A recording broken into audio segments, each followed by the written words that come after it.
পাকিস্তানের রান পাহাড়ে চাপা পড়েছে বাংলাদেশ এ দল। প্রিয় দর্শক, আসসালামু আলাইকুম। পাকিস্তান শাহিনসের রান পাহাড় টপকাতে যেমন শুরু দরকার ছিল সেটাই পেয়েছিল বাংলাদেশ এ দল। সাইফ হাসান ও জিশান আলমের ঝড়ো ব্যাটিংয়ে পাওয়ার প্লেতে রীতিমতো রান বন্যা বইয়ে দেয় টাইগাররা। তাতে বড় রান তারাই শক্ত ভিত পায় দল। তবে তাদের গড়ে দেওয়া শক্ত ভিতে দাঁড়িয়েও বাকিরা ন্যূনতম লড়াইটুকুও করতে পারেনি। তাতে ৭৯ রানে হেরেছে বাংলাদেশ এ দল।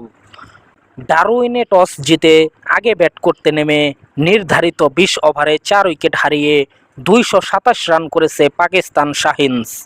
দলের হয়ে সর্বোচ্চ ৬২ রান করেছে ইয়াসির খান। বাংলাদেশের হয়ে ৩৪ রানে ১ উইকেট পেয়েছেন হাসান মাহমুদ। জবাবে খেলতে নেমে ১৬ ওভার ৫ বলে সবকটি উইকেট হারিয়ে ১৪৮ রানের বেশি করতে পারেনি বাংলাদেশ।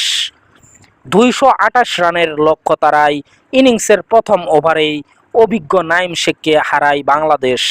৪ বলে ৫ রান করেছেন এই ওপেনার। তার বিদায়ের পরও ভালো শুরু পেয়েছিল বাংলাদেশ। ৩-এ নেমে রীতিমতো টর্নেডো বয়ে দেন সাইফ হাসান। সাইফের মতো আক্রমণাত্মক ব্যাটিং করেছেন জিশানও। দুজনে মিলে দ্বিতীয় উইকেট জুটিতে যোগ করেন ৮৬ রান। ১৭ বলে ৩৩ রান করে জিশান বিদায় নিলে ভাঙে সেই জুটি।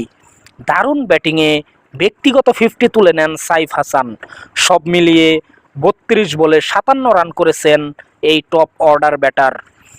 তবে তার বিদায়ের পর আর কেউই সুবিধা করতে পারেননি। আফিফ হোসেন ধ্রুব, মাহিদুল ইসলাম অঙ্কন দ্রুত ফিরলে ১৫০'র আগেই অল আউট হয় বাংলাদেশ।